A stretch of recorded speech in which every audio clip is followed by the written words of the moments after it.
shut the door, I forgot that. Yeah, I'm on it. Good morning and welcome to the April 12, 2025 meeting of the Coalition of Little Rock Neighborhoods here at the Hinton Center. Once again, we are very appreciative of the fact that we have coffee as a gift from the City of Little Rock. Thank you, Kevin Howard, Housing and Neighborhoods Department. It really fuels good government advocacy among us, I think. I'm Kathy Wells. I'm the president of the coalition. I come from the Downtown Neighborhood Association, where I am vice president, longtime resident there in Ward 1. And now we're going to circle the room and introduce ourselves. As I take a sip of water, hi, Rick Weaver. I'm with the Downtown Little Rock Neighborhood Association in Ward 1. I'm Robert Walker, and I live across the freeway in Ward 3 in the Capital Booster Station Neighborhood Association. I don't represent them. I'm just here for me. My name is Morshedi. I will be presenting today, and I am in Ward 7. I'm Mary Henthorn, Ward 4. I am Jan Baker, Ward 4. Marge Jernigan, Ward 4. All right. We wanted to pursue particular interest in crime fighting and advocacy for good government about that whole topic today. It was something that Rick Weaver brought to our table. We're pleased that we now have with us our Anna Morshedi, who is both speaking today as a member of the Little Rock Public Safety Commission, which is the local level of concern. And before that, and continuing along that path, she is leader of the Moms Against Guns group. And so we're going to have some national context to our local issues. But we're not going to fight over the right to bear arms. We are going to focus on what we can do in our neighborhoods and in our households to assure safety and prevent tragedy and protect innocence. So, Anna Morshedi, what have you got for us today? Wonderful. Well, thank you so much for having me. I am very excited to have a chance to share this information. My plan today is to talk a little bit about the organization of Moms Demand Action, set the stage for some statistics and facts to give us context of what's happening nationally, what's happening state level, and then move down and end with very hyper-local so that we can have an understanding of what we need to do in our own communities. So, as Kathy said, my name's Anna Morshedi. I'm going to wear two hats today. I'm going to start with Moms Demand Action. So I am the local group lead for the Greater Little Rock chapter of Moms Demand Action. My role is 100% volunteer, as I know all of you and the work that you do as well. And then also I will be speaking at the end wearing my Little Rock Public Safety Commission hat and talk about some of the work that we're doing in that group. So we will dive in here. For those of you who are not familiar with Moms Demand Action, we are under the umbrella of Everytown, which has Moms Demand Action, Students Demand Action, which there is a chapter at Little Rock Central High. We also have a survivor network. All of these are grassroots organizations. We are nonpartisan, even though this topic ends up feeling very partisan. Our work itself is based in nonpartisan. And now we have over 10 million supporters who are part of this work across the country, really working to counter the gun lobby and the work that they are doing. So there are a couple of buckets of work that we do. And I mention this because as we talk about how to tackle gun violence prevention, there's obviously so many different ways to get to the root of what's happening in this topic. So we're going to touch a little bit on all of these. The challenge is there's not just one simple answer to stopping gun violence. We need all of these different parts of the puzzle to come together in order to really have some impact. So we do work politically and want to fight for stronger gun laws. We know that the base of the work we do is that we want to prevent the loss of life through advocating for gun violence prevention. We want to make sure that we are working with our local partners. Even today, this is a great example of connecting with groups who are already doing similar work and be kind of a connector for all of those groups. And we want to make sure that we are doing what we can to keep families safe. And we're going to touch a lot about that in a specific program that we are doing. You don't have to be a mom to be part of Moms Demand Action. This is a picture from one of our monthly meetings, and you can obviously see not all of those people are identified as mothers. Shannon Watts, who began Moms Demand Action, really was responding to Mothers Against Drunk Driving. And they had so much success in really taking on that mothering role of wanting to have some legislative changes. Obviously, from there, it has grown into a very diverse group in many ways. Even on our own local leadership team, we have multiple men who are part of our group, as well as women who are not necessarily mothers. So all are welcome. We say mothers and others. So I want to go over some of the facts. And one of the things that is really important and drew me into working specifically with Everytown and Moms Demand Action is that their work is research-based. The facts really drive the conversation.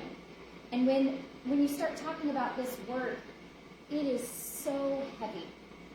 It is really hard to think and talk about gun violence day in and day out. And we want to make sure that the emotional component of it is so important and is seen and heard, but that the facts really drive the conversation and can help give you tools to have conversations outside of this room with your families and friends and colleagues. So we're going to dive into some of these facts that you may be aware of. Some of them might be new to you. So we know now in the United States that on average there are 125 people a day who are killed with guns. And there are over 200 more who are wounded. So the daily toll that we see with gun violence is huge. And we know for every one of these who are killed or wounded, how many more are affected in the community based off of that. And that in the United States, we really have become a country of gun violence survivors. We all are either have experienced gun violence ourselves, or we're just a few steps away from it. So it truly is a public health crisis in the United States. The other huge fact that I would love for everyone to, if this is the only thing that you leave here today with remembering, this is one of the most powerful facts for the work that we do, that firearms are the leading cause of death for children and teens in the United States. So you can see here some of the other issues that we talk a lot about in our society are actually below the leading cause of death, which is firearms. Over half of those deaths are homicide. So children are dying by gun homicide. 7 children a week are, 7 children every day are dying from guns. And we know that, again, going back to Mothers Against Drunk Driving, when motor laws for car seats, seat belts, and now behavior. So that's the work that we're trying to mimic of how can we change the culture around firearms and children and pass laws that will help support those changes. There's also a huge racial disparity in the children who are dying by guns. And the other fact that is so important is that Black and Latinx youth are experiencing gun homicide at 5 times the rate of their white peers. And I think that is very evident here in Little Rock when we get down into the statistics there. The United States. Could I just interject? No, of Is that a course. culture thing? It is happening so much more frequently with black victims because there is something in that society that it not leads to tolerates a very quick resort to gun violence. I think it is a very deeply rooted systemic racism that has led to that. I think that it's too complicated of a topic to answer directly with the question that you're answering, that you're asking, because it's education issues, it's socioeconomic issues. Well, that's the it's society fear. reference that I was making. Yes. That the overall society in which our black communities are living every day tolerates that or recognizes that it is going to be an immediate resort, a way to settle their disputes, if you will, in contrast with other societies. And I certainly think you're right about the fact others have more money, they have more resources, they have less tolerance for violence because they have grown up in a different society with those attitudes on this issue. And it seemed to me just a point to make. Thank you. Yes, yes. And please, if there are things you'd like to say in between, this can be very much a back and forth. So, yes, and I think there's just some nuance there that I was trying to articulate that, it's not that Black and Latinx community members are just naturally prone to being more violent. It's because of You've been taught to hate, to use a very deeply, famous song. problematic society issues that are rooted in racism, and again, we see it right here in Little Rock at what neighborhoods are experiencing the most amount of gun Yeah, violence. a whole other A presentation. whole other presentation. Yes, it would be for sure. We are prepared to continue this at our meeting in May, particularly focused on dispute resolution as an alternative to the violence that is so often frequently the first resort. Yeah, So put in a plug for come back I a month love from that. now and continue the conversation. I love that. So this slide is powerful because we know that gun violence is a very uniquely American problem, and that the rate of gun violence that we're experiencing in the United States is so much higher than in other developed countries. And people will say, gun violence is because of mental health issues or violent video games, but we know mental health and violent video games are issues that other developed countries experience as well. And the big difference for us is the easy access that we have to firearms and the proliferation of firearms in the United States. Now, in the United States, there are more firearms than there are humans. So the guns outnumber people. And so when you have weak gun laws and easy access to firearms, this is the result that happens. So that was sort of the national stage of some of the big statistics that we talk about. Now we're going to go into what's happening in Arkansas.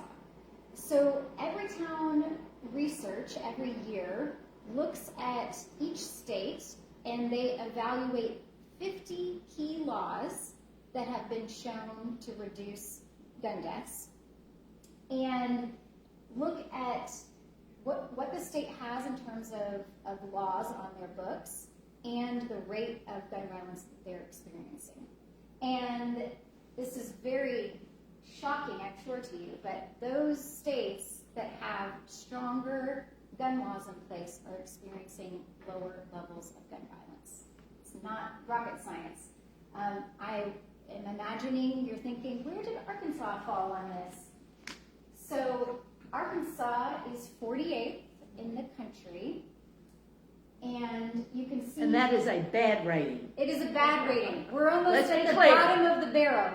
It is. So we are experiencing very high levels of gun violence per capita, and we have very weak gun laws. So we know that if we were able to add a few very common sense gun laws that the majority of Americans agree with, that we would be able to save lives in Arkansas.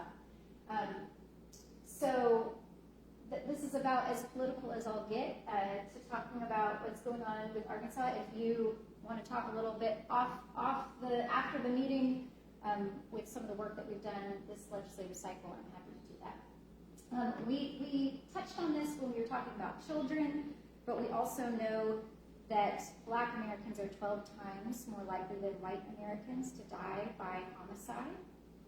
Another context clue for what's happening around us. So I'm now going to switch gears into talking about one of the programs that we have with Moms Demand Action that has been where we have really gotten some traction in Arkansas. So, the political work that we do is we will continue to do it.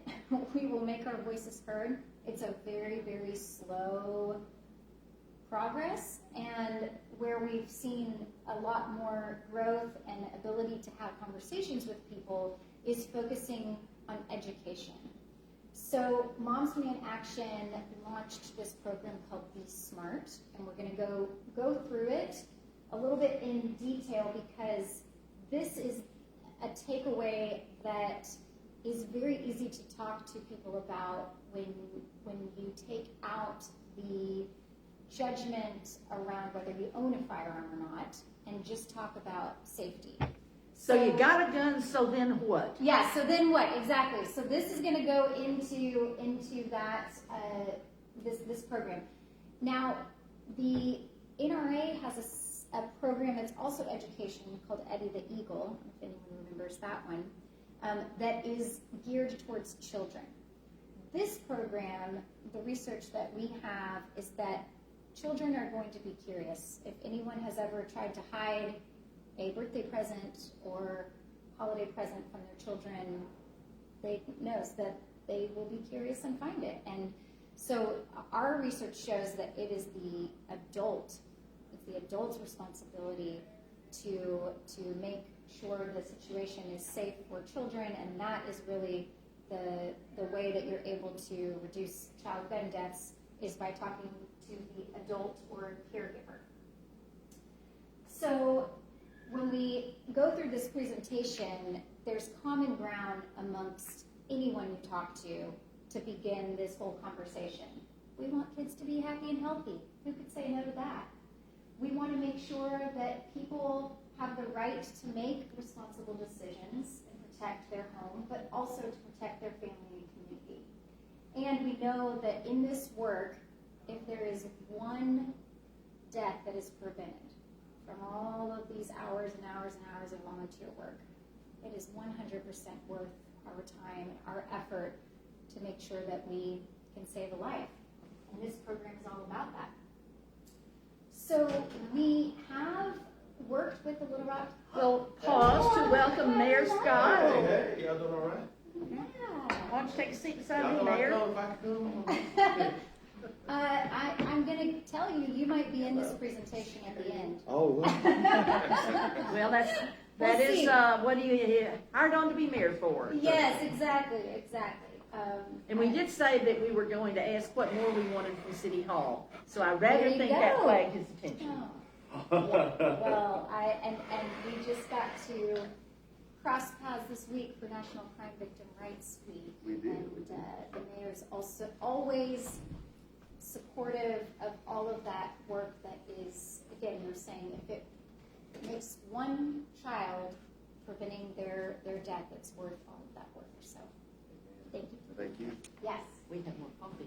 Yes, so the Be Smart program around secure firearm storage, we had a unanimous vote from the Little Rock School Board to pass a resolution to promote this program through the schools.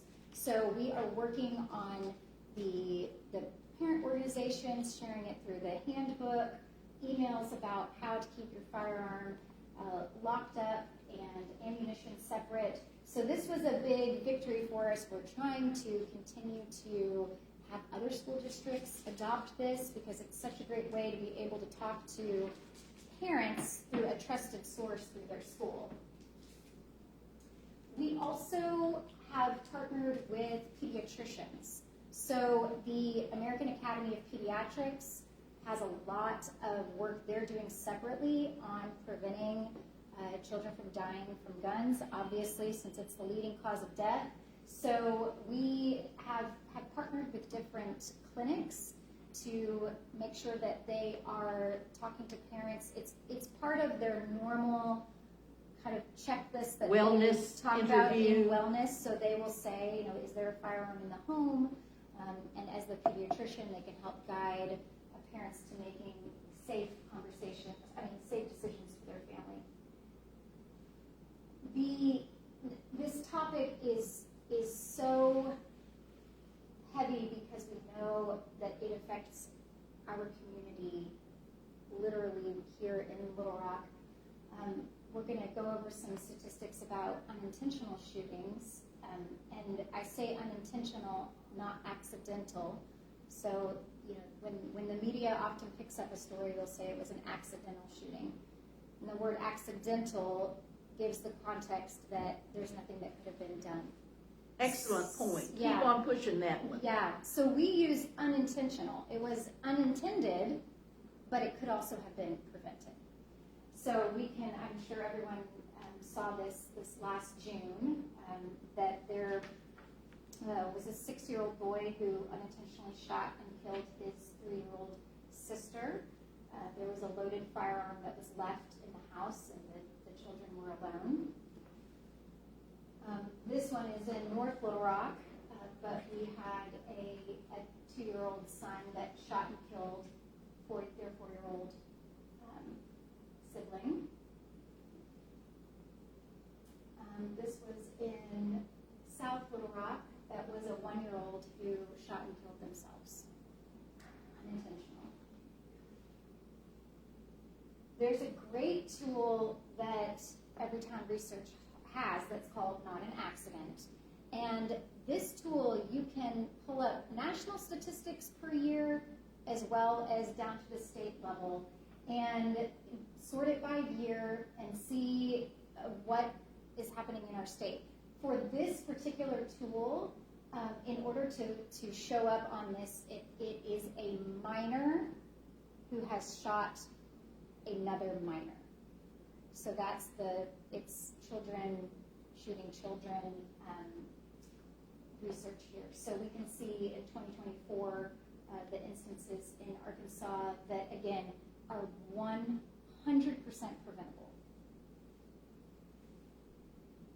Okay, so we're going to go through the Be Smart program a little bit quickly. This is a presentation that we are happy to give to any organization. Even there are some people who have done a house party with just a group of concerned friends and family to learn about this, because it's a very powerful tool, again, to start this conversation around secure firearm storage. And we contact you at what name and number and email to ask you to do that? I love that. So I can follow up too with posting my email, but I just use my... We will post this recording and we can add into the memo. Here is where you find the link to the video, any such material, including a trifold that we discussed. Yes, exactly. That would be So perfect. more to come. More to come. And another way that's very easy to get connected, though, is that there is a texting program. So you can text the word Be Smart, or actually I think you can even just text SMART to 64433. 64433. And it begins a text exchange where you put in your zip code and then you get connected to your local group and get into the system. So that's a very easy one. So the Be Smart program, the SMART is the acronym, so we're going to go through each of these letters and talk a little bit more about what they are. So the first one, S, we want to secure guns in homes and vehicles. So you can see here there are 13 million households with children in the United States that contain at least one gun. And a majority of children, we talked about this, knows where the gun is stored. So this concept of I've put it on a high shelf, I've put it under my mattress, it's down under the couch cushion, we know just is not the way to keep children safe. And so we want If to you could speak up for the recording, I think we have interference from our mechanicals. Okay. I'll put on my big voice. Put I'll on your try. big I'll voice. try to We put my big don't want to voice on. miss a syllable. Outside voice. My outside voice. So, and the word secure, again, is a decision instead of safe storage. We talk about secure storage because safe, in a lot of people's minds, again, just means kind of out of view, whereas secure has that understanding that there's something even to the next level of making sure that it is inaccessible. So there are a lot of different ways that you can lock up a firearm. We have some of the gold standard lock boxes up here. I did bring this one that is super heavy. That is about $70 on Amazon. And these new ones have a biometric feature. So your thumbprint can open up the gun safe. So we talk about this one in particular for those who are wanting to have quick access to their firearms. So, we talk to single parents who are feeling concerned about their safety. Well, if you really need quick access, your thumbprint is about as quick as it can be. You can also use a key and code for that as well. So this one is the gold standard. When we Question, yes. you said that was about 70 on Amazon? Okay, where does that fit into my gun owning investment? What would I pay for something above a Saturday night special? What would I pay for ammunition? What would I pay to train at a gun range, even if I'm getting free training from somebody? I understand, correct me if I'm wrong, you're not supposed to buy it and load it and put it away. You're supposed to practice with it. And one of the things I will add here is that when I was a participant in a citizens training academy with the police, I learned that my family 38 Smith & Wesson revolver, if I miss my target, let's say the intruder, that bullet can go 300 feet down the entire length of a city block and into somebody or something. So that would suggest that we need to be promoting a version of militia, if not well regulated, in practicing. So, tell me what all that investment is. I'm guessing if you're buying all the rest of it, that's not a great additional cost. Correct. The cost of firearms varies a lot. So, That's true. It's a little tough to answer that. But in the context of if you're spending $300 on a handgun, a $70 safe feels like it's probably an attainable purchase. There are Useful to know. Thank you. there are states, many states in the United States that have laws that require you to have your firearm secured and locked. Arkansas is not one of those states, so it is not a requirement to purchase a safe when you have purchased firearm. But we might have a city campaign, might we not, Mayor Scott? Not until the economy gets back in. But there's an education piece for sure that can be. Oh, I thought you were talking about something else. You will have a city campaign. Yes, Jan. Yes, The yes. deaths that you're saying that occur with children 3 and Little Rock, those are all handgun deaths. They're not AR-15s and these lockups are all for handguns. So that is, I believe those 3 that I showed were all handgun related. So this type of lock, this cable lock, is one that we will give away when we're tabling at community events because it can be used for a variety of types of firearms. So this could also be used for a rifle. In order to use it, you have to take the ammunition out. So that's kind of a nice part of it.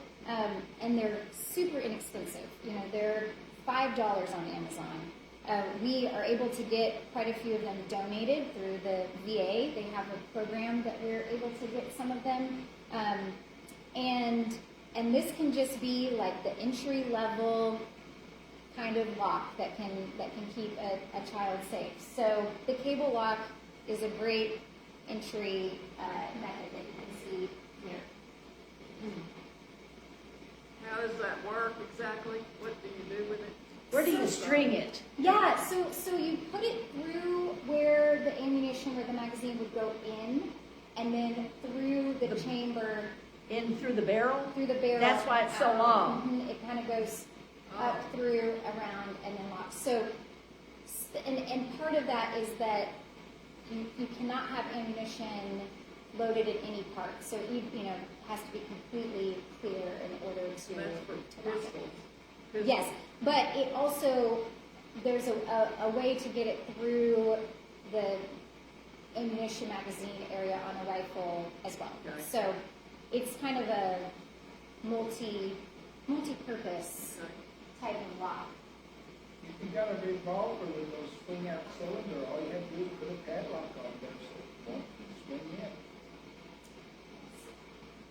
We also know that the Be Smart program, part of why we want to talk about it in schools is that the incidence of gunfire on school grounds obviously has increased over the years, but that up to 76% of the shooters who are under the age of 18 have obtained their guns from their own home, the home of a relative or friend that they know has a firearm that is unsecured, that they have easy access to.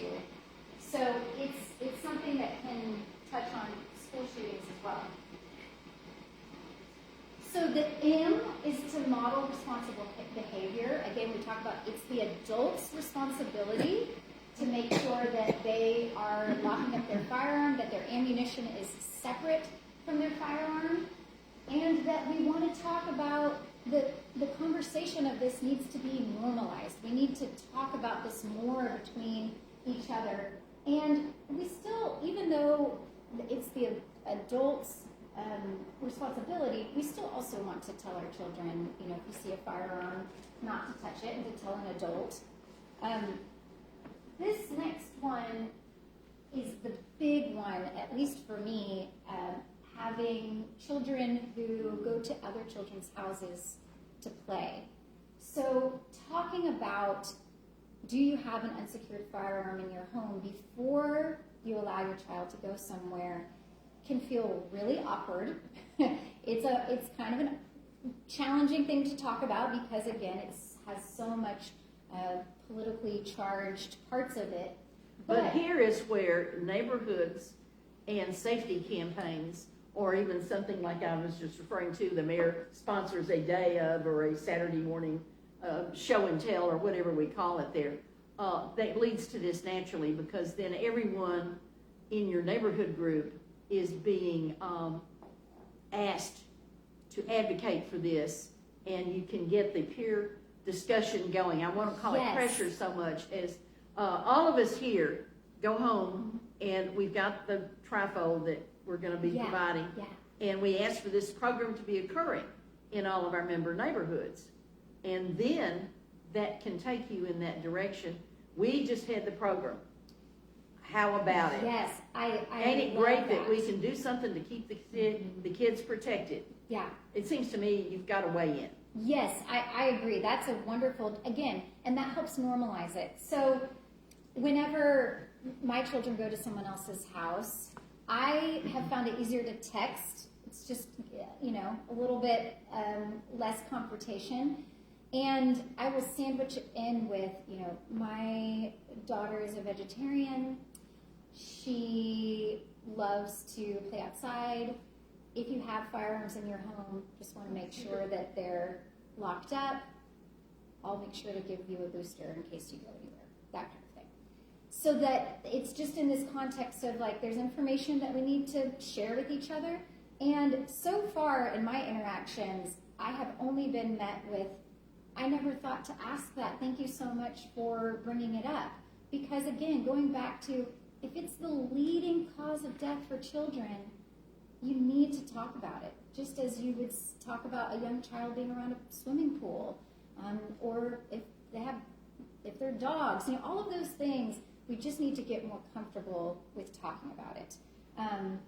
And even as, I personally do not own any firearms, but I will provide that information when someone's coming over to my house too, to start the conversation. We have a cat and we don't have any firearms in our home. So normalizing that conversation is so important. And this 4.6 million U.S. children live in a household with at least one loaded and unlocked gun. Means that we know it's happening in Arkansas at probably a pretty high rate. So again, so important to have that conversation. We have posters available, and all of this material is up in my attic. I can grab it anytime if you want to have any of these in any of the spaces where you interact. But there are some kind of examples of some text messages that, again, are just kind of... Are these different categories? Yeah, some of them are, this is touching a little bit more on, checking in on mental health. This one's about a gun that was found in someone's house. It's a couple different ones. There's some in Spanish, so Okay. I have a few of those if anyone wants that. All right, the R is recognizing the role of guns in suicide. The topic of suicide by gun has so much stigma around it, and it's another area where we're trying to talk about it more. We don't see these deaths in the headlines.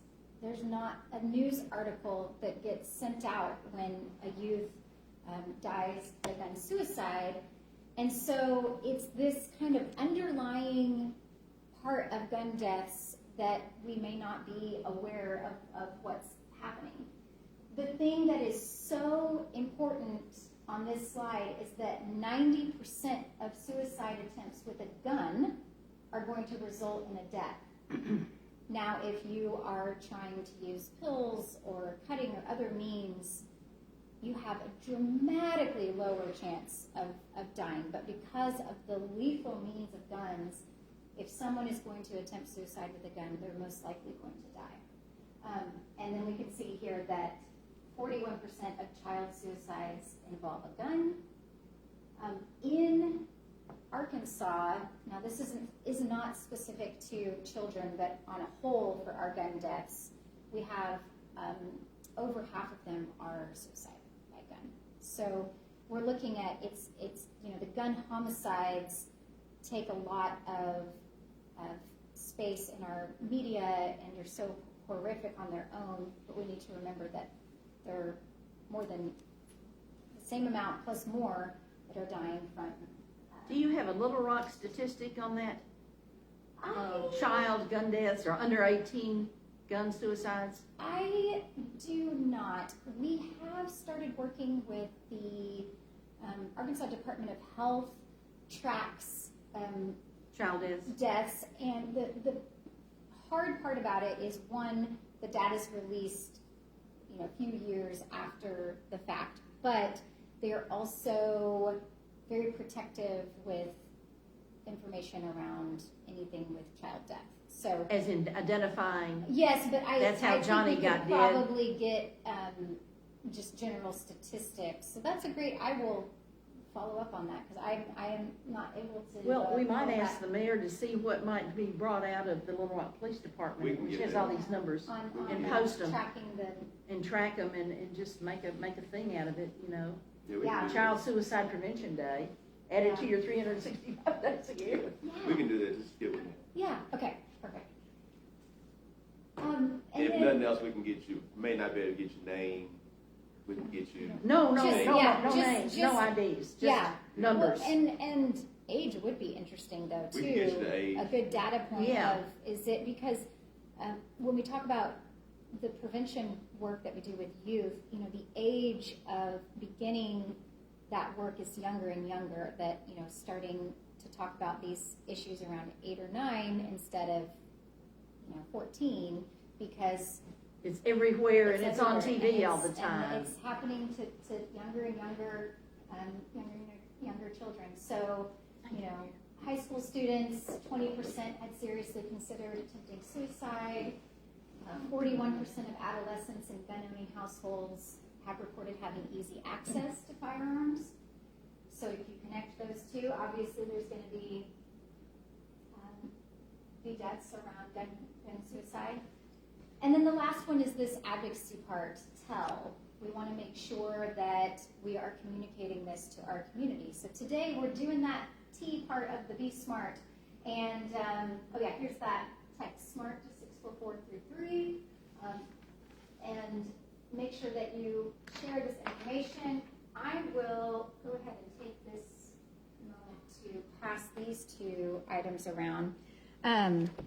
So this is a wonderful piece because it's in English and Spanish, and it just goes over the Be Smart. And then And we can take multiples to take you- back to you our can home take- neighborhoods and you pass can. out. And if you'd like a big stack, let me know and I can get more. And then there's a trifold of It's Good to Be Sure that goes into a little bit more about the program. Both are things I'm happy to talk about. Okay. Then this, and I'm so glad that the mayor's here for this part because we definitely want to work with the city on this new focus that we're having nationally with the Be Smart program around firearms that are stolen out of vehicles, which is a really big problem in the United States. We know that there is 1 gun stolen from a car every 9 minutes in the United States. And if you are stealing a firearm from a vehicle, do you think your intention is to be a responsible gun owner, hunter who's concerned about safety? Probably not. So what's so challenging, and I know talking with Public Safety Commission and hearing every month from the police chief about the issues that they're facing, once a firearm is stolen out of a vehicle, now it is no longer connected in any way to the original owner and is often used in some sort of crime and often a violent crime. So this is just a way for people to get firearms who probably should not have access to firearms in the beginning. The really big challenge is that, again, we do not have any laws in Arkansas that are around requiring firearms to be securely stored in a vehicle. There are no laws. So if you are out and about and you're someone who wants to make sure that you have your firearm on you at all times, but you end up going somewhere where a firearm is not allowed, then a lot of people will turn around, open their door, throw their gun in. Maybe it's in the console, maybe it's not, and then it's just kind of sitting there waiting to be stolen. So it's a huge problem. Well, what is the physical ability for me to procure that gun safe equivalent for my vehicle? So not only the handguns, but we can't leave this topic without addressing that hunting rifle in the rear window. I'm sorry, my blanked out. Holder. Yes. Rack. There we go. Yes. So there's a type of gun safe that can be installed in a vehicle that is attached to the vehicle itself. that is the gold standard. And Like so, you bolt your home safe to the floor. Yes, You and can it's bolt the designed- gun safe to the car floor. yeah, In and effect. yep, and it's designed specifically for a vehicle. And, you know, if you're someone who is, you know, concealed carry, walking around with your firearm all the time, you're going to have to leave it in your vehicle often. So those, you know, if that's the Don't choice we have that an awful someone's lot of making- those? Or did we Yes. stop counting the permits? Do you know that? Well, you know, Arkansas is now a permitless carry Yeah. state. That's so what I we was do not thinking, so we don't have, require- we stopped counting that. So to conceal carry and open carry in Arkansas, you do not need a concealed carry license anymore. So we just assume there's a lot and everybody's got one if you're smart. Yes, I mean, that would be wonderful if everyone was choosing, if they're going to conceal carry, that they have taken the training. There are people who are still offering the concealed training program and giving the license because there's reciprocity in other states. And so, and there's a few things you gain access to bringing your firearm places if you have the license. So there's still people who choose to get that, but it is no longer, you can open carry, put it in your purse with no licensing requirements. That was last Okay. legislative session, was one of the things that they passed, and it's very dangerous. Clearly. Yeah. Can we circle back to the rifle Yes. and the gun rack? How do I secure that one? Yes, so, you know, that would be, it would not fit in the type of safe that is often down in kind of Right. the console area. So you could, you know, have something as easy as this, but also the rack itself, there are ones that can lock. So they're, you know, the rack is attached The to the rack vehicle. can be a secure rack. The rack can be. I'm sorry, yeah. the phrase I'm asking for is locked, so you're not gonna get it out unless you tear the hell up. Yeah, you would have to, you know, take it. It would be like trying to steal a bike that is locked up. I mean, you probably could. It'll take your But it time, would you'll take- be on display, Yeah. and you will clearly damage the property. Yeah, yeah. But Okay. it's not a. So there is a way to lock up a rifle. That's, It's important for us to know that. Yeah, yeah. You have a gun rack in the back of your car? No. My family gun that I inherited is a .38 caliber Smith & Wesson revolver. Thank you very much. And if everything's ever get really tough in this town, I'm going to have to go out and buy the bullets for it. I make that point to successive chiefs of police in times of trouble. And it's really wonderful how that has a positive modifying behavior influence.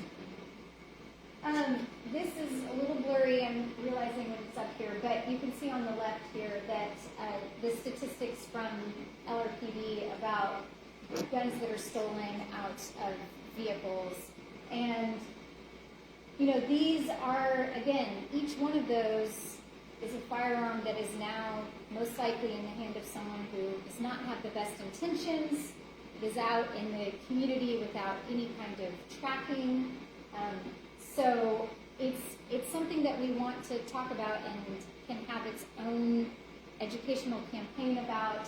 But we wanted to bridge this program from talking specifically about in-home storage, which is very important, but also talking about, because firearms, especially in Arkansas, are out and about at such a high rate now, talking about this out-of-home storage component is a big part of the conversation now. And so these numbers are pretty staggering. I mean, it's nice that there was a drop last year, but this is a piece that, you know, LRPD cannot control this. This is our citizens' behavior. But then they are going to be the ones that are going to Face the bullets. face the bullets. And so if we all locked our firearms up in our vehicles, then that would be 260 firearms that are no hands of those who publish and content. Yes, These are reported to the police. That's Don't correct. report it, nobody knows. that is very correct. And, you know, there are some very progressive laws in some states that talk about if you have not securely locked your firearm and it's left alone and someone steals it and uses it in a crime, that somehow you also have liability in that because you were irresponsible with something that has lethal means. So there are ways to work through our legislature around this as well, but again, for right now, it's a lot about education. I do know in Tulsa, they have a program that their police department has done that's Where's Your Gun Wednesday? And so they had an educational piece about, you know, where's your gun Wednesday? Is it locked up? Is it in your purse? Is it, you know, and Oh, that could be a television public service announcement campaign. where's your gun Wednesday? You'd like to be asking that on the PSA, wouldn't you, Mayor? Yes, ma'am. Yeah. There we go. We can steal that idea. Yes, I like exactly. stealing good ideas. For Firearm Friday, Yes. you can do that. Yeah, it's a good because, you know, there not long ago there was a legislator who went to the airport and went through TSA and had their firearm with them, and the response was, "Whoops, didn't realize it was still in my bag. Didn't realize a lethal means was just sitting in his bag." And then what do you think they asked him to go do? Go put it in your vehicle, and then you can come back and board the plane. So it definitely, this where is your gun and locking it up is a big deal. And I will say LRPD does give out cable locks as well. So they're doing the work with that. Just to close the circle on that, Yes, I had the yes. chance to see that slide a couple of days ago, Yeah. and I asked officials about closing the identification network when there are recoveries of stolen guns in the course of some other police activity. And you frequently will hear that they made an arrest and they recovered item and stolen guns. And I said, well, have you managed to identify that gun with what was stolen from Yeah.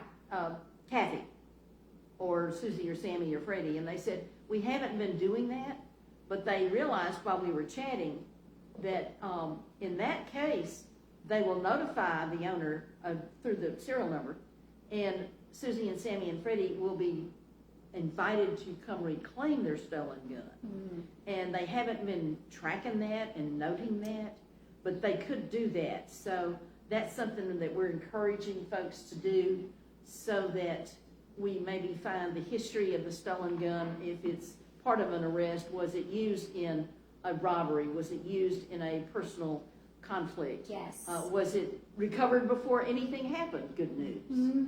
Was it recovered when there was a sad child tragedy in the household of this careless Yeah. gun owner? Yeah. To be polite about it. So there's certain material to be identified and then tracked, I would submit. Yes, and this whole guns stolen from vehicles focus of our work just launched last week, and so I reached out to Laura Martin at the police department about working together to collect data so that we can be talking about what's happening here, and she's always so helpful. Okay, the best part that we are now getting to is the Little Rock Public Safety Commission. So the Public Safety Commission has been around for about a year. We're the baby of all the commissions, and we are finding our way and navigating through how best to address the intention of our commission. We are supposed to have 13 commissioners. We have 5 vacancies right now. So one plea I have is, do you have anyone in mind that could fill Ward 1, 2, 3, 7, and an at-large position? Because it's this challenging time with volunteer work right now of there's obviously a lot of concern coming from citizens, but taking the step to be on the commission feels maybe intimidating or too big. So Are these all just simple citizen applications, or Yep, are they they're the allocated same. for any categories? Just ward specific. Just the Yeah, ward ward specific specific, is and all then the there, requirements? yeah, and then there are some at-large positions as well. So, and it's the same application that you use for other commissions. So you could go and apply now. And we have a diverse group. I felt really drawn to this commission. I was on the Little Rock Sustainability Commission, which was great. Jana was on it as well. And then when this came up, it just felt like such a good fit for the other volunteer work that I do. So you can see there the 3 points of why we have the commission. Part of it is this working on the relationship between law enforcement and the community, which is definitely, I genuinely feel like there has been progress in that with some cultural changes. I know that Chief Helton has hired multiple social workers that will go and patrol with a police officer so that some of the issues that they're coming in contact with can be, they can figure out and navigate some of those mental health issues that the police are experiencing. And then we want to be kind of this connection between the concerns, the public safety concerns of the community, and then getting that information whittled down and into some progress that we can make and present that to the board of directors. And Yeah. Anna's done, the entire commission's done a great job. They've done some things that have been intense, is probably the best word, in listening to community that is, and navigating through this. I'm going to share my appreciation to you and encourage others. That's the point of it, to be a voice for the community in a productive manner to the police so they accurately understand certain things of the community. And so, Well, could we hear what action resulted from this effort? So, yes. What have you done for us lately? What have I done? Well, and before we go there, Yeah. in the height Okay. of when every city in the nation saw a spike in crime in 22, this is one of the things when we declared gun violence as an epidemic. We increased the funding through the American Rescue Plan Act to the community programs, PIT dollars for one time, and out of that we worked with UMS to do some gun violence retaliation work. So when someone's shot, we had to make sure UMS mental health workers and caseworkers were there to prevent those who had been shot from retaliating and things of that nature. That was one of the things we funded. That holistic task force brought out the need for a public safety commission to be a productive voice for the police to hear concerns as they navigate. And so, Yeah. That's how it all Origin started. of it all. Yeah. So let me be clear. Yes. You focused on the resource in the community, which is UAMS, the big emergency trauma response unit, because that's where the gunshot victims were coming in. And that was your immediate official government point of information about No. So that was all that was. how you needed to get after the retaliation issue? Yes. That was the genesis of the need for the public safety commission for those type of ideas. Yeah. That one was before the And commission. you did it and it was good, so you said, let's do it again. Right. I wish Yeah. I could take credit for that one, but that was before the commission. But that was the had genesis of formed. it. Yeah. How it emanated. And that, I will just take a And that's just one example. sidestep here. That's good. Thank you. The program that the mayor is talking about is absolutely incredible. It's the only one in the state. So it's called Project HEAL through UAMS. It's a hospital-based violence intervention program, an HVIP. And they were able to start because of funding from the city of Little Rock. And what they were finding is that the victims who were coming into the ER who had been shot, one, they themselves need all sorts of support. You know, you can patch it up and send them back out is not working. There needs to be, you know, ending this cycle of violence. So even providing counseling for them, providing vehicle transportation for them to be able to get to doctor's appointments. I mean, they deep dive Oh, of course. into what they need. Circle back to black community title times as likely as whites, and that is the people that do not have resources. Correct. So they're playing a critical role at a critical time. So if they can, I mean, they are on call 24/7. If someone comes in, they are meeting them right then to begin this connection. And then they're also making sure, as the mayor had mentioned, that when that individual comes back out, that if it is something that was based in group violence, that there's not, again, going to be this retaliation effort or being re-injured. And there are multiple people who come in with a gunshot wound who have already been there before with a gunshot wound. So that is an example. Or maybe of their family is, then the house is shot up. right. I mean, there's so And many other members different. of that same family are becoming victims in the retaliation move. Yes, it's there's a component there of ending that cycle of group violence that Project HEAL does an incredible job of working on. And again, it's something we should feel so proud that it's happening in Little Rock, because it is happening nowhere else in Arkansas. It's absolutely incredible. How And- long yeah. do they engage with victim Sammy or Susie? I am not sure what the end date, like how they end services, but I know for a lot of their clients, it will be multiple months that they are working with them and getting them plugged in and really providing that underlying support to get them the work that they need. And they just finished conducting a large research project with Black male community members who had been shot in Little Rock to hear from them about what do they actually need. What services are you wishing you knew about? And so they did multiple group sessions of hearing from them. These are long recovered that they can Yes. find Yep. and Yep. get to sit and down ones with. who Okay. had been injured before this program existed, and just checking in to make sure they are providing the services that are needed. Well, we've talked about the survivors who are going to be medicated and returned to the community, and the hope is to modify the behavior so they don't pick up the gun and go after the one who shot them. But now you've got homicides on the screen. They're not going back anywhere. Are we dealing with their surviving family that might retaliate on their behalf?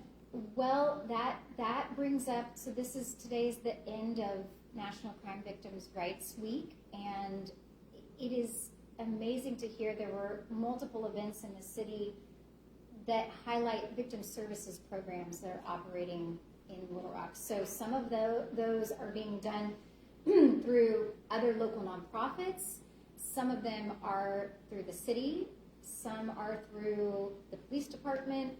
There are lots of different groups doing those victim services and making sure that they're able to have the support they need. Parents of murdered children, they will come and sit with survivors who are having to experience a trial, help navigate them. I know Kathy had sent me a local news article about a woman who was starting her own nonprofit after her son was shot and killed because she felt so alone after you get that call. And so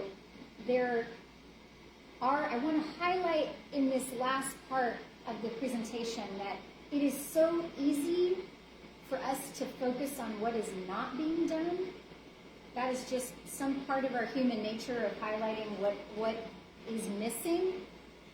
But I want to highlight on what we are doing, because there is so much happening under the surface that I think a lot of people don't realize. Through the city, there was an event, Help Save the Rock, just maybe a couple months ago, after we had those 4 days of 4 gun homicides in a row, and the mayor spoke at that. But I left that event realizing how much is happening in Little Rock, and I think that is important to see, and we're going to go into a little bit of that, because if we can But these are so lift many up, private groups and advocates that are flying under the radar. There's many things on the littlerock.gov official webpage, but I think there's nothing on this, is there? And Well- maybe there should be somehow. I think that there is. I would counter with the community programs department that I'm going to talk about in just a second, because they really are the hub keeping all of those organizations together. And I do not know how they operate, what the level of programming that they do with their staff. They have the most committed staff who all have personal stories about why they're doing this work. Because it's, again, how we talk about, there's so many pieces. There's groups doing youth intervention and after-school programs. Well, that is so important to gun violence prevention. Domestic abuse work. That's true. Recidivism. I was distinguishing between the government efforts and the PIT program, which we're all very supportive of here. Yes. And these private nonprofits that rise up out of the ground of tragedy. Yeah. Because you were just realizing there's a lot of them out there, Yes. but nobody kind of finds them. I guess maybe if you Googled nonprofits against gun violence in the city of Little Rock, you wouldn't get much of a Google reply. That's, yeah. Well, I think everyone. So maybe there's a gap we can fill in some way. Maybe, but I think what Adam is sharing is that it's a true network, and a lot of the folks, whether they receive city funding or not, they are all linked in the work together. I'm just curious how we might find these, Yeah. Yeah. how you access the list. I know, in Yeah. fact, that there are those handy-dandy resource lists that come out Yes. of the city once a year. Yeah. Yeah. Maybe we just need to add another page to that. To the private. Because a lot of those are kind of private now, aren't they? Do I remember correctly? Yeah. So that's just trying to corral them and list them. Yeah, and that is... So we will answer that. Going back to the Moms Demand Action work, that is actually a role that we are finding ourselves playing that has been really powerful. Is, can we be helpful in gathering all these different groups together, because our work does touch on all these different components. And so we have someone who's now part of our leadership team who had her own totally separate, is a different one than the one you sent me, separate nonprofit because of her son being shot and killed. She didn't know how to plug in yet, so she did her own thing. But now she's learning, okay, I can take my pain into purpose work and move it under the umbrella. For us, it's for Moms Demand Action, Parents and Other Children. So I think Find mutual awareness, support, sharing of resources, yeah, become stronger, perhaps identify, coming back around to this being a neighborhood coalition, there's one operating in this neighborhood, there's one operating in that neighborhood, because it rises up from the ground of a family tragedy in that neighborhood, which seems to be the pattern. yeah, And so if we've got a list of neighborhoods, like we do on the neighborhood resource page, maybe there could be a companion list, or even just, well, that gets awkward, but for the discussion purposes, you've got the alphabetic list from Aberdeen to whatever, a neighborhood association list in the spreadsheet. Yeah. Throw another row on there that simply includes the website of all of these advocates groups dealing with this tragedy. yeah, It's not directly connected, and there's a better way to do it, but I wanted to get the idea submitted. There's Yeah. a way that the city could relatively quickly maintain a list that would be tracking on neighborhoods. Yeah. Yeah, I think that's great, because it's hard to identify who is the hub, because it's a lot of work to keep those lists up to date and current, but we are finding as the lead of our local group, one of my big goals has been identifying our community partners and building those relationships so that we can work together and lift each other's work up. And we're just finding that there are a lot of groups that don't know we exist, and we don't know they exist. So once we start connecting, now we know all of these groups who then tell, their other side groups, and we begin this coalition. But it's hard because the turnover in that work is also very high, and so keeping that kind of consistency is tough. Do you folks issue an annual report? This is the one from Community Serve Programs. Yeah, we do not, as Moms Demand Action, we do not have a... But Little Rock Public Safety Commission? No, we have not, but... Well, maybe, even if it's a one-pager, and you just go down there and you hand it out to the city board some night. Yeah. And then you post it up there somewhere. I'm sure there's a public safety commission somewhere on the website. Yeah. And this is part of that website. Yours becomes part of your website, and then it's searchable, is what I'm thinking about. And so the neighborhoods go out and they say, oh, well, Public Safety Commission, she spoke at that meeting. Yeah. Well, where do I find out more about it? Well, that's one way to do it. Go to littlerock.gov. Yeah. And there is something besides, please sign up for Ward 1. You may be all there is. You need to apply and be on the Public Safety Commission, because these are great ideas. They are. They're great I'm better ideas. as an advocate in the audience. Okay. She is. Oh. Yeah. I'm not going to ask you to point me to anything. Releases both But guess burden. what? If you did, you know what I would say? I have no idea. I would say yes. Yeah. So this was from January to April 7th. First quarter, in year, effect. Yeah, year over year. It was a really hard start to the year in terms of And in that, violence. excuse me for jumping in. Yes. But I think what's clearly, we know we had a anomaly of a hard start to the year compared to the past 2 years, where we've seen significant reduction in violent crime and overall crime. Last year alone, we had, one homicide is one too many. Last year we had 37. We haven't seen that number in close to 20 or 30 years. Yes. The year before that, it was a very low number. So to be now starting quarter 2 with violent crime at 0, with a very, very rough start as an anomaly that we had at the beginning of the year, that's flatline. And then if you'll go to the next slide, I don't know if it even shows it, but overall crime year to date right now is a negative 12%. And that is kudos to the men and women of our police department, but also to our community programs and all of the nonprofits that are working diligently from a holistic approach for prevention, intervention, and treatment, which includes Moms Demand Action and all of their work. So we're safe. We can always get safer.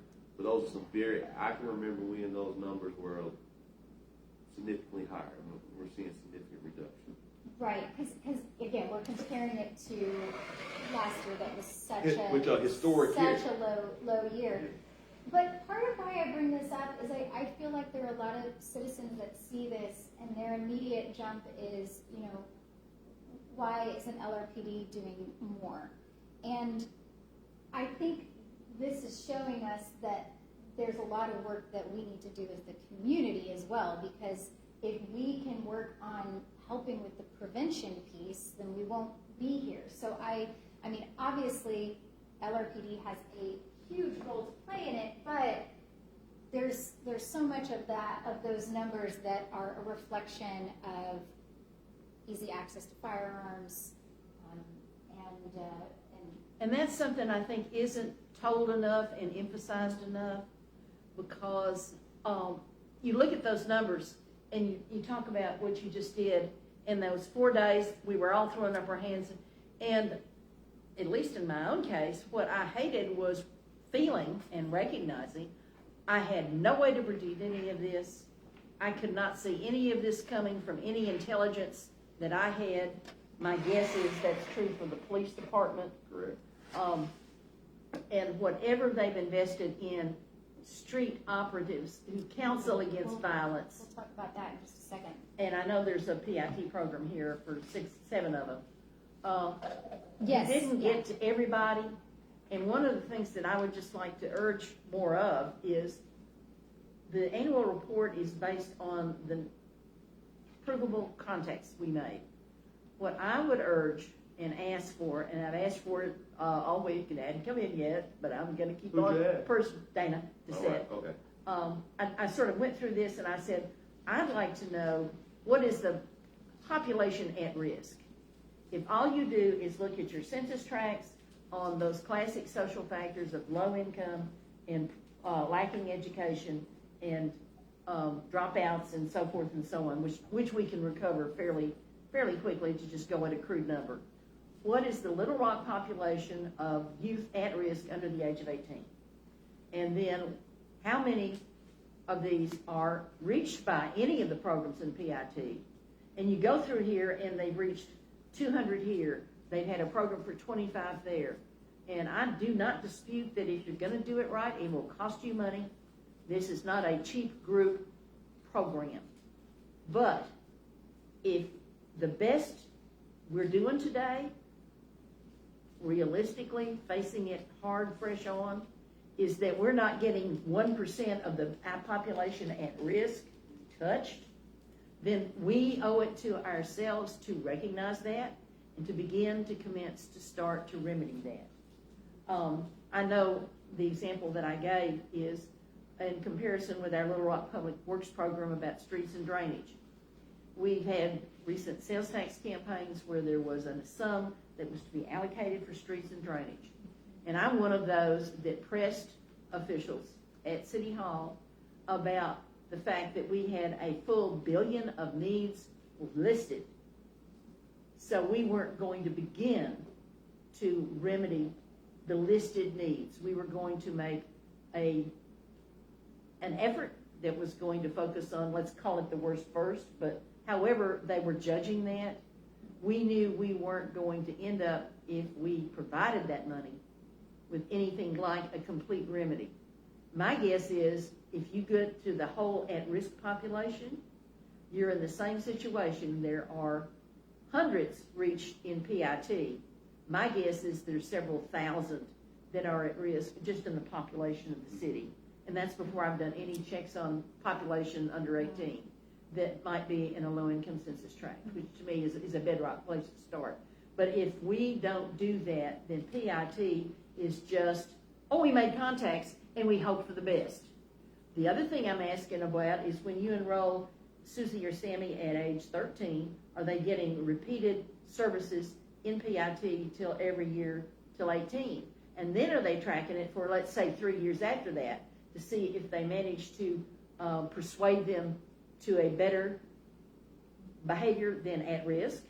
And did it hold when they reached adulthood and aged out of the services directly of the city? Yeah. The other companion to that, I'll just keep going one more time, is that we're asking for an analysis of those who are arrested of committing murder. We keep on hearing about somebody 19 and 20 is arrested for one of those homicides that we just saw listed. I'd like to know if they were ever given any PIT services. I'd like to know how many services they were given. And so far that's fallen on deaf ears. So I will repeat it here and now. Yeah. We need to be seeing in that very In some of that unpleasant category if it seemed to have been attempted and failed, or if, as I suspect, they maybe never had any services at all at any age.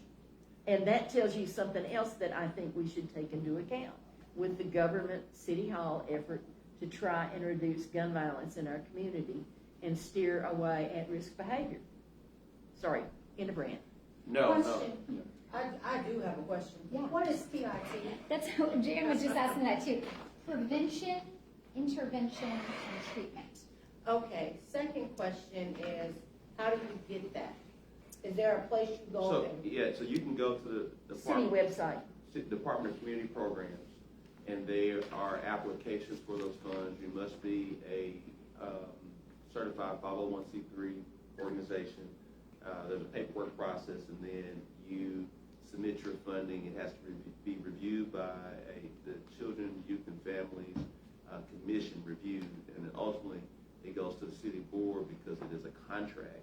And the contract is a fee for service, meaning that you provide the service first, then we go through some quality assurance and compliance issues because you're dealing with community. So certain things we have to do from the State Department of Human Services standpoint. And then once that is certified that you did everything correctly, then we can then reimburse you for the services. So think like Bridge to Success as a organization, the UMS organization.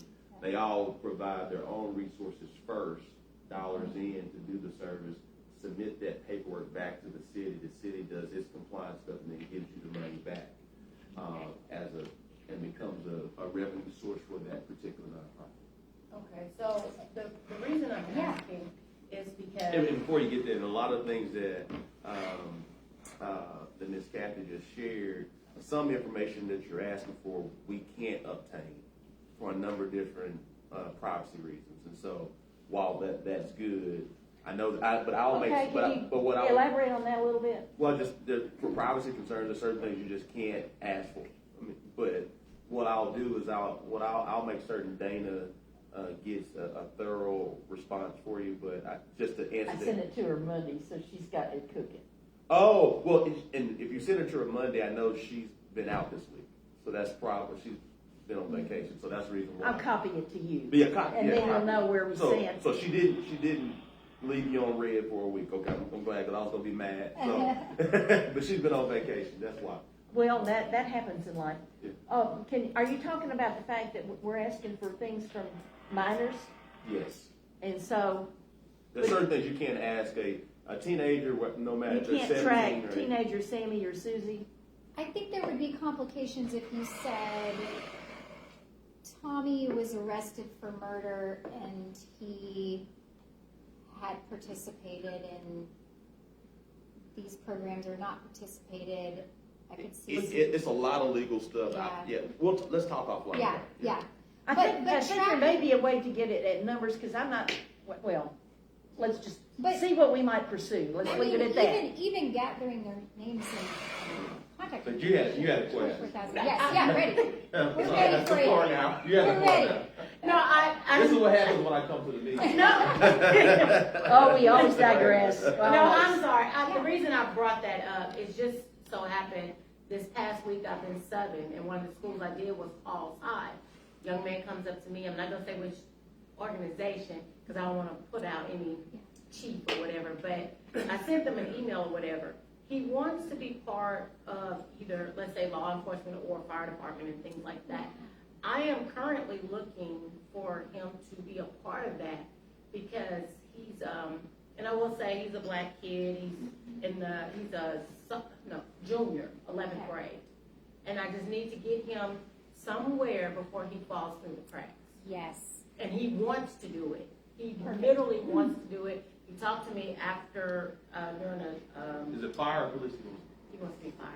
I will give you the chief fire chief's phone number. Well, I emailed Chief Hubbard and Chief Dawn. Okay. And I emailed them both a long letter with the student's name and everything. I know they're busy, but I'm waiting because he is so eager, but I'm afraid he's gonna get Yeah, lost. Mayor, ask them to reply to their email. Forward me the email. Yes, sir. Yeah, here you go. So, Thank you. and I got to hear about this from Chief Heldman of this youth camp that he does as well. That's, Okay. preteen boys and girls, 10 to 12. Is that correct? No, he's junior. Okay. So maybe there's another.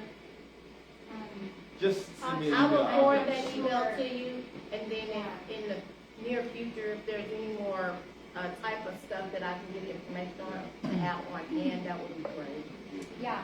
But tracking data is so important, and it's tracking it over a long time as part of the challenge is, you may need to see a decade of data to be able to really address these issues. But I wanted to lift up, we've already talked about this prevention, intervention, and treatment dollars that are being allocated to different organizations in Little Rock doing this work.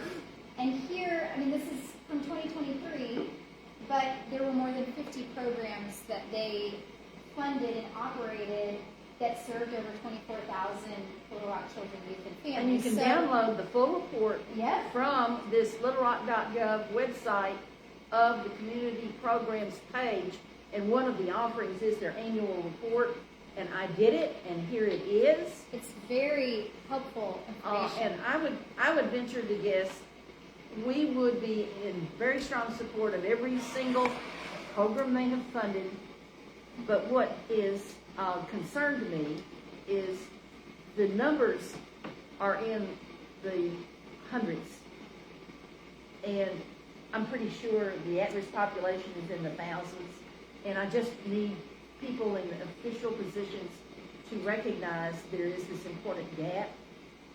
I would venture the entire recent sales tax proposal could have been allocated to that at-risk population, and it wouldn't sink without a stone, but it would take a long time to turn that positive. But I have a feeling it would take that much money over that many years, the decade we were talking about, to in fact reach a very happy outcome, because it is such an enormous problem. But we will not begin to solve it if we don't recognize what the enormous problem is. Sorry. Yeah. I can't And do that. I am curious what the data that you're talking about that's just in the hundreds, because I feel like Each one of these that is completed says how many were in their program. Oh, from the If you the go through separate every funding. page and every Okay, program, I thought you were meaning the. they name what their dollars go for. Okay. I understand. I'm sorry, they number what their numbers. Yeah. They don't name anybody. But they, Out of that big report and all of the amazing things that community programs is doing, that department is phenomenal. The thing I wanted to highlight, and what we've been talking about in the Little Rock Public Safety Commission, that is this gem of a group that our recommendation most likely is going to be to try and expand this group, is the street-based intervention team. So this is a group, there's a few more than are pictured here, that it's are 7 in all according to their that are logo. walking the streets, making connections. Thank you. And I just have to prove that you are on this next one. Okay. Just so you know. He gets a bang on the We'll- drum. we'll There we talk- go. Thank you, Mayor.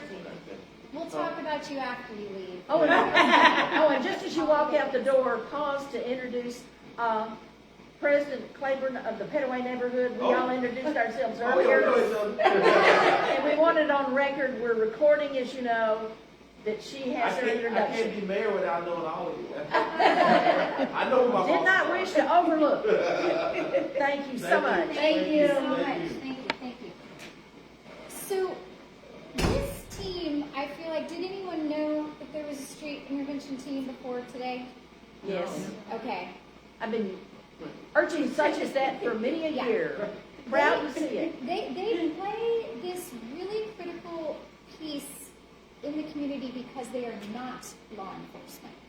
So having a trusted community member who is, literally boots on the ground, walking through the communities, making connections, addressing and connecting them to services that exist already is such an important factor, and the research has shown that type of community intervention is one of the most powerful.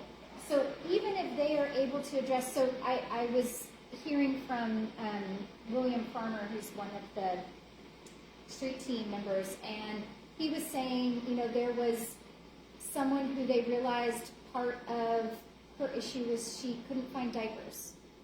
Well, there are resources resources for that. There are resources for her. But if you can't find diapers and you're most likely struggling in a lot of other ways, if you're needing to get financial, dollars and They need to have a pocket full of referrals. yeah, so that could have been, it's again, very hard to track, but satisfying a basic need could for sure help prevent some other issue happening later on that could involve violent crime. I mean, those are connected. And our officials at City Hall believe in that sufficiently to fund 7 positions full-time to do it. And it makes sense to me, and I recognize how impossible it would be to record this many hours of salary resulted in this action, which resulted in this life-saving action. It's really hard to track prevention. It's the problem, it's the issue we face with the Be Smart program. Well, how can I show that handing out these gun locks is going to reduce? Well, I can't. It's hard for me to show someone didn't get shot because they had this in place. And you would have to know how many there were before you said, well, we've now got a third, a fourth, a half. Yes. 75% of them secured, and we will never know that number. You will not know that. And all we can track are Contacts, which is exactly the big number up there. Yeah, right. And so these interactions can vary a lot with helping them have mental health services, but also the power of being seen and recognized in your community. So they know the area that they are assigned to and are walking. They know the kids that are walking home from school. They can call out their name. There's a trusted adult in their life that they can go to. That type of connection is so important and is happening. I personally think we need to fund this program even more. I mean, this is really... Thank you. That was something that I was going to bring out is, once again, you circle back to my at-risk population numbers. If you mapped it, like I think we can do, on those few basic information pieces of low income, educational attainment, dropout high, truancy high, so forth and so on. And then you laid down the areas you're talking about, they are assigned particular boundaries. We're going to come up way short. And it may be that funding twice as many of these would be well worth the investment, and we still would not have covered all of them. Right. Is that not a guess that we can make? I think you could add to this program, and you would have so much benefit from it. Because again, that piece of trust is what we have seen from community members who have come to speak at the Public Safety Commission meetings. There's a lot of broken trust between the community that is really at risk for violence and law enforcement, is just as for all of the reasons that we all know. And that's going to be a slow build to get that connection back. But in the meantime, this street team, which they are able to have access to all of the information that the city has to plug people in, and have those personal connections. So again, there's also juvenile justice liaisons who are working in this team. Quite a few of the team members, maybe, I don't know if it's all of them who are actually going out in the street, have been formally incarcerated and are from the area where they ex-convicts. Yeah, and so they have a pretty good achievement rate. Yeah, they have the lived experience of what it is like in that neighborhood, and so it's a pretty powerful thing that Little Rock is doing, and I wanted to lift it up because I feel like it's a very unknown program, and also, I mean, I'm glad that they have this number of the interactions, but it is a challenge to show what is prevented by their interactions. And that's where I come back pounding on what is your target at risk. Yeah. if you can't judge, because this is so impossible to judge, then you should at least know what you're attempting in your targets. And they've never had that in the PIT from the beginning to this day, and they've shied away from it because I think it's gonna be a real ugly number. And everybody doesn't want to hear that the best city hall is willing to offer. Because remember, we all have all the justice we're willing to pay for, all the streets we're willing to pay for, all of the services we're willing to pay for. And you deal with that. You try and reach agreements and mutual supports and remove obstacles. But it's not going to be the silver bullet cure-all we yearn for. Yeah. And you gotta go in knowing that. Yeah. And we spoke previously on the phone about that topic, and I also think part of it is not everybody who's at risk is wanting to participate in services. I mean, you can't force community members to accept this help.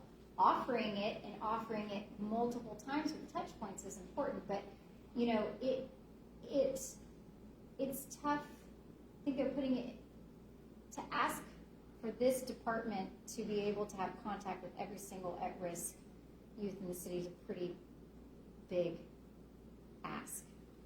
Let me also throw out something else which hasn't come into the conversation, and that is companion to all of this effort, which basically starts at, shall we say, age 13. They may be programs for youngers, but this is after a lot of learning bad actions and suffering bad behaviors, because they're suffering before they model it at that age, I'm guessing, is the category that we call early childhood education. If we were funding that for every child, and we do think we have some basis to pursue that, because the last number I recall an analysis of very serious scholarly studies, which have gone on for decades now, so they know whereof they speak. Yeah. And it is that if you can provide that, let's call it at-risk child, infant, with early childhood education, which is nutrition and programs and assistance for the household in poverty. The dollar you invest in early childhood education tracks directly to saving government $26 in future incarceration of that child who becomes criminal in the system. So if we really funded early childhood education in full, then this is going to have a consequential benefit to all that we're talking about here. And I venture to say into your program as well, because my guess is if you've not consciously found a way into the early childhood education homes to make sure those guns are secured, then you have a target of your own to pursue. Yeah, and that's really where we lean on the pediatricians, because they are already required to ask the question about if you have a firearm in your home. So yeah, it's again, it goes back to there's so many ways that we get to the root of gun violence prevention, and each one is incredibly important. And so for our organization, this access to lethal means part is what we're really focusing on, because if you don't have the gun, then you can't kill someone or kill yourself. So having that access is important. And we saw, a 15-year-old shooting and killing another 15-year-old just earlier this year. Well, somehow they had access to a firearm. So if firearms were locked up, it would make a big difference. I did want to say, now that Mayor Scott has left, some wonderful things about him. I just wanted to bring up just that he has continued to advocate for gun violence prevention work, including that work that we've done locally with Moms Community Action, and that he did serve on the Mayors Against Illegal Guns committee, and lot of work with that, working on industry accountability. So now we're able to begin to access which industry manufacturer is there's one that rises to the top of that's most often the firearm that is used in violent crimes, and is there some Is this industry a grade accountability? up from Saturday Night Special, which is to say a really crappy gun that may explode in your hand? No, it's just, there's no, in other parts of our society where we're having issues, the industry manufacturer is held accountable. So there's recalls on vehicles. There's no industry accountability with firearms. Is right this now. the gun that is So- the equivalent of the liquor store selling the half pints? So there's I a don't know. small I don't know amount about of that. cost for the person who has an alcohol addiction and has just acquired just enough money to buy a half pint. And they meet their addiction that way. That might be. Is that an equivalent? I'm not gonna ask you for Yeah, names and stuff, because that's really not where we need to go in this. Yeah, but if there's one manufacturer who their product is what is again and again and again being used in gun homicides, I'm guessing this There isn't might be that some- expensive. yeah, there might be some part of that work that needs to be addressed. I will end because I did not think I could even take up the 2 hours, but we're almost Yeah, there. told you could. We have a community event every year in June that is around National Gun Violence Prevention Day, and it's called Wear Orange. So there was a young woman, Hadia Pendleton, who was shot and killed in Chicago, and she had marched in President Obama's second inauguration. A week later, she was at a park and was shot and killed. And her friends gathered together and decided their response was going to be to wear orange because it's the color that hunters wear to say, "Don't shoot me." And it is a powerful nationwide national event where literally we put on orange and make a statement with that. But we have a community event very close to here at the Awareness Center where we bring community partners together who are doing this work, and we honor the gun violence survivors in our community. It's a beautiful event that's very powerful in terms of just realizing the pain that is in our community, also connecting with services that are out there. So I encourage you to, get that. Go ahead and RSVP so you can get all the information there with the QR code. And you're gonna send that to me in a separate I will- email, yeah, right? And actually, you know what? I have all these things up here. Let me pass out Oh, goody. a few things. So here's save the date for Wear Orange, if you want to get that. I was thinking too much about the screen and I had forgotten to got this. This is a really powerful There we go. 2-pager here about gun violence in Arkansas, and it has the statistics around different issues, homicide versus suicide, teens. It also has the cost of gun violence in Arkansas, which is something that you had brought up. If we were able to reduce the number of people who are getting shot, we would save quite a bit of money. And That's on this true. front page here. Oh yeah, cost of gun death. Arkansas has the 11th highest societal cost of gun violence in the United States. It's $2,705 per resident each year, which costs Arkansans $8.2 billion each year. $181 million is paid by taxpayers. So this is just a little data sheet. And this is the Be Smart What We Learned Today handout if you want to have a little bit more of kind of what we touched on. It's just another Are these handout. downloadable from your website here?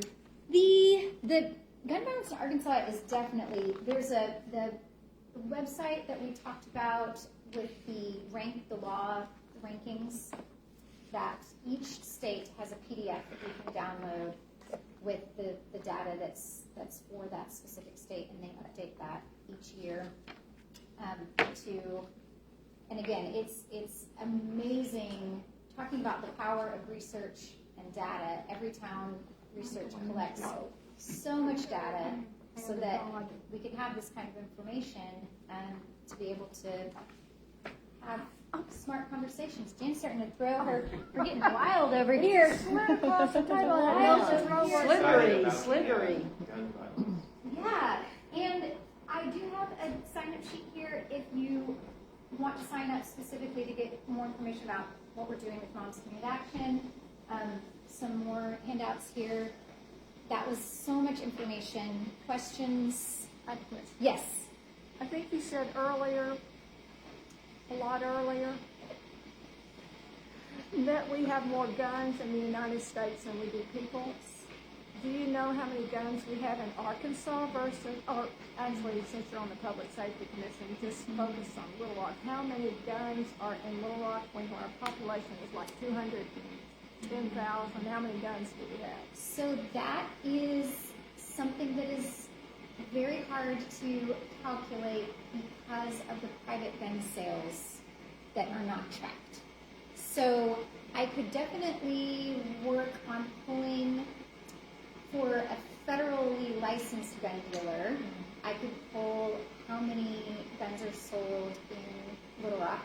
There's even part of our website where you can find where all the gun dealers are in your area, and there are so many in our area. But we talk all nationally about the loopholes that we have for purchasing firearms, and the private sale is really challenging because there's just no requirements to track. Well, another question. I think you said earlier, 12 times more black children get killed than any other group. And in Little Rock, is that true? And if so, what's the percentage of gun owners, which I know you can't tell us, but is it more white people in Little Rock own guns, or do more black people, or Hispanic people, or Asian people? Who owns the guns?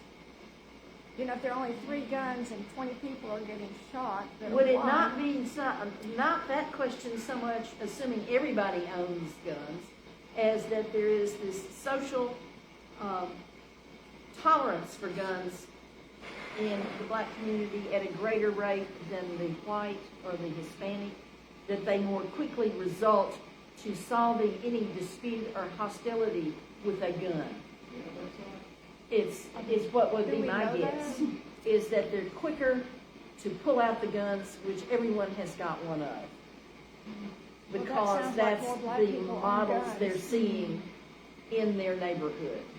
And it's what these street intervention counselors are contending against, is you don't do that. You go into dispute resolution. And in fact, one of the PIT programs is dispute resolution. And when we continue this May 10th at our next meeting, we're going to have Angela Tolbert, who is director of that dispute resolution center, to carry us on into that alternative. It may be that we can have you back if your schedule permits, May 10th. It may be that we get one of these street counselors to talk to us about steering the behavior, modifying the behavior, to use a classic, rather discredited phrase. But that's what we want. We want them to quit doing what they're doing now and change their behavior. And is this a way that we can get from here to there? And it seems to me like. So May the 10th, we keep on going. Question, Anna, thank you. This has been very good information, helpful information.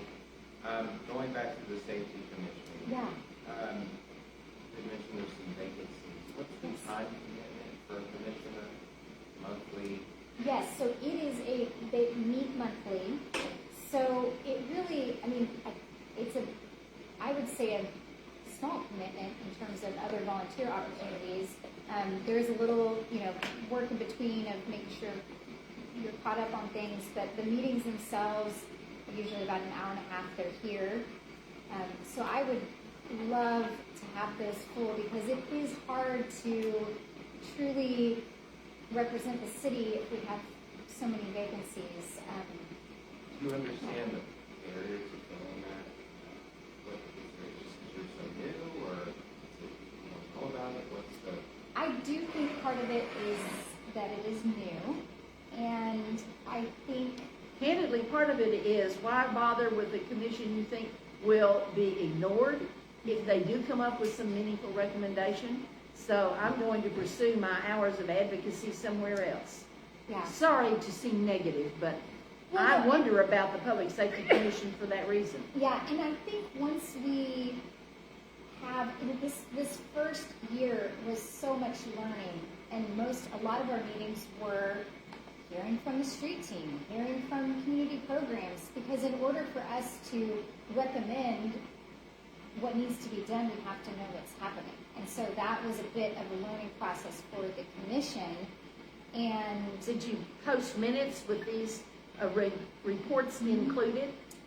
they posted minutes from the meetings, and so, you know, some of the information is provided there.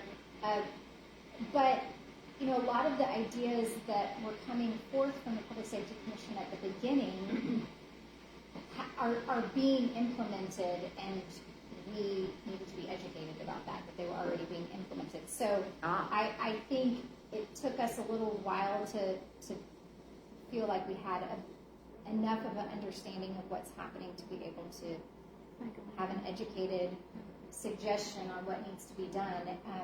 And Learning curve was steep. it is. It's a big learning curve, and it's tough because, you know, for those who've been on commissions, the turnover is pretty great, and if you don't have a lot of consistency, it can be. Have you managed to reduce your learning to what I would call a briefing paper, so that if we welcome a brand new Ward 7 commissioner in next week, they have a way to catch up, I guess. Yeah, I'm not sure that has been done. That would be my tough. recommendation. I mean, in some ways, it could be reading that report, because so much of what's going on is happening. And it would not be a bad statement to make. We urge you to print that out Yeah, and yeah. pursue it, and maybe go to that department and ask them to brief you on the material that's in it, which would be a great action to take to build upon what you've learned and to go forward. And we also get, you know, updates each meeting from the police chief comes to those meetings and talks about what's going on in more depth than just the snapshot of the report there, and also has offered, and any community member can participate in doing a ride-along if you want to know more. Oh, about those are interesting. You know, what Those are happens interesting. when they're on patrol, and what does that look like? What does the real-time crime center do? And, you know, taking that veil off and really seeing what's working. And the police chief has filled so many vacancies in terms of their patrol division. That's made a big difference, because, you know, when he started, they had so many vacancies that it was hard to do anything but respond to intense tragedies. And so how are you going to have that building community and community policing until you're fully staffed and able to do that? So I have a dispute about that, but we will not go into it here. So yes. One last thing to say about this is you're telling me material, to me it helps concrete things. So what has the Safety Commission done? I know you're new, or what do you plan to do? An idea I just had is, and I don't know if this is in your purview or your responsibilities or something you'd be interested in, but maybe perhaps you all act as a trust builder with the community, and maybe you have some kind of social media presence. And when you go visit the training of the real-time crime center, someone gets video or picture and they say, Safety Commission went today, and this is what we saw. I don't know what you have on your plates and what you all are doing. Yeah. But that might be something to build trust that we lack around public safety. Yes, I love that. I think that does feel like part of the role that we're playing, is that there's a trusted community member that you can come to and share some of your concerns. And there are also some concerns that are not these huge, big topics that are things we're looking at that are about, you know, lighting and other issues of pathways that people take from school to a Boys and Girls Club, and different The things like that. society in which we're living is all bearing on this, yes. Yeah. So it can be something small or big, but do know that you have someone, or if you don't have anyone filling your ward, you have an at-large. I'm an at-large position, so you can always come to me with any concerns. And I'm excited to see how the commission moves forward now that we. Well, I think in our downtown association, we could advertise that there's a position in Ward 1 and in at-large, just basic Yes, we could. building blocks. So We can pull off the application from the city website too. Yes. Let me ask this, when you were back on the secured thumbprint accessible lockbox there, hold that up again, please, for our President Claiborne here. In case you don't know what that looks like, It's very heavy. that's a $70 Amazon purchase. And it's a biometric And thumbprint. your thumb gets you into that. So I have it right now, but if you're programmed in and it's locked, you put your thumb and it pops right open. Oh, wow. So for those. So we could really kind of promote that. What I was thinking about, that just struck me as so great, is one of these events the city's putting on, or the Public Safety Commission, even on that date of June the 7th, is you assemble. It might be problematic to have a vendor hall where everybody who sells that could come and sell that. Mm-hmm. But in some form, see about doing that, because that to me is a very appealing message. Yes. And seeing it for myself, knowing what I could pay, Yep. knowing where I could get it, is something. Maybe, I don't know, a display case in City Hall lobby. Yeah, well, and we do take. Let me leave you with the thought to pursue that, please. Yes, well, and when we table at community events about Be Smart, we bring this, I mean, we give out the cable locks, but we show this one as, you know, kind of a gold standard. Because again, the quick access to firearms, although I will say, if you have a loaded firearm in your home, you're already increasing your chance of injury to yourself. Mm-hmm. But if that is something that you feel that you need, then, you know, this is the way to do that, so. So you have three ways of opening: thumbprint, code, and key. Yeah, this one has all three. Some of them, you know, will just be a code or a key, but the thumbprint is really The real security. good. And they're also now biometric trigger locks, so the firearm would not be fully in a case, but there would be, this is not one of those, but a trigger lock that once your hand goes on it, it drops and Oh, you wow. shoot. So there's a lot of things So that's that they're kind of doing. science fiction future Yeah, stuff. like, you know, so you would, and maybe that would be even faster than this. They're trying to find ways to use technology to advance. But let's urge as much publicity, as much repetition, as many standing displays. I'm not kidding about the lobby at City Yeah. Hall, by the way. Yeah, Um, sure. Well, during the Wear Orange. And during the Wear Orange is obviously a kickoff you could pursue, Yeah. and then have this stuff left behind and around. Yeah. We just had a quarterly meeting of the public with the police department. That's in all three divisions, 4 Yes. times a year. Yes. Why not make sure those events, there you go, include that just in passing on the side table where people can go look at it. These are very informal meetings, but you have a little ID tag that says what we just covered. And you would need cadre of people to do this, obviously. Right, I know. But if you don't is- ask, you don't get the cop shops to do that. Yeah. Because that's their meeting. There's no reason they shouldn't be doing that. Yeah. Anyway, we Exactly. are adjourned for the meeting of April the 25th. Thank you again, Madam Morshedi, Little Rock Public Safety Commission, and gun violence stats about a reality today and what we might want more of from City Hall to combat it. We've had a very vigorous discussion. We will post this live stream, and the recording will be available for absent friends. Thank you. We are adjourned.